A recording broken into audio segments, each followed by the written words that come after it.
Well, I've never heard Ken Ham in a debate before, so I'm not sure exactly what Ken's debating skills are, whether he's going to be, eloquent or not. I know I've heard him speak, and I've heard him on YouTube and videos and stuff like that. Never met him. But the debate between Bill Nye and Ken Ham would be most interesting for a lot of reasons. For me, mostly because I've looked at the evidence, the genetic evidence for myself, and I know that common descent is absolutely ridiculous. Now we know, for example, one thing that we do agree with evolution on is that all humans descended or from a common ancestor. But the idea that humans share a common ancestor with chimpanzees and gorillas and orangutans is clearly refuted by the genetic evidence. And I've looked at the evidence from homology, from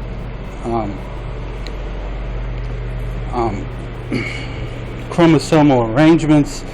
Just the genetic evidence alone suggests quite clearly that humans and chimps don't have a common ancestor because of the Y chromosome analysis that I did not only in the blog but also here on YouTube.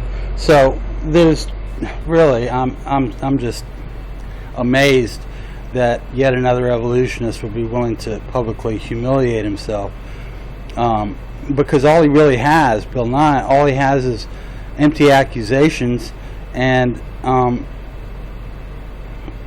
that's what else does he have? The evidence is really, there's no way around it.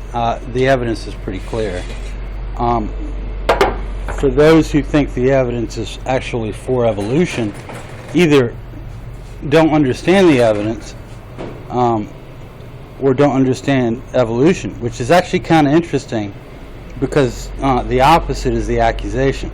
The fact that evolution is so widely defined, but when you nail it down to the most relevant question, is there a common ancestor, you'll find that evolutionists don't ask that question for fear that the answer might be no. The question, however, should be asked, and actually has to be asked, in order for it to be a viable scientific theory. When I looked at the question, the answer was glaring, because if there were a common ancestor between humans and chimpanzees, for example, have to make the question kind of narrow in order to constrict the parameters so that you can actually come up with a testable way of answering the question. And the presence, for example, of orphan genes alone should be enough to disprove the common descent or common ancestry between humans and chimps. And just on the Y chromosome, the number of orphan genes both ways, genes that are in the human Y chromosome that are not in chimpanzee, and genes in the chimpanzee Y chromosome that are not in human. There's really no way around that. If you go through and look at mutation rates, both actual and projected, you see a bit of a contradiction between what should be the mutation rate if you assume common ancestry and what the actual mutation rates are if you don't. However, the prospect and the possibility of actually entertaining the thought that there is no common ancestor is so unappealing to evolutionists that it actually inspires anger and the kind of rhetoric that Bill Nye has come up with, that it's not a viable theory. Evolution is not a viable theory, but it's kind of like the only theory they have. So it should be, it is defended with great vigor and deception if necessary. And that's often, I'm not saying that Bill Nye is deceptive. He might be deceiving himself, or he simply hasn't looked at the evidence.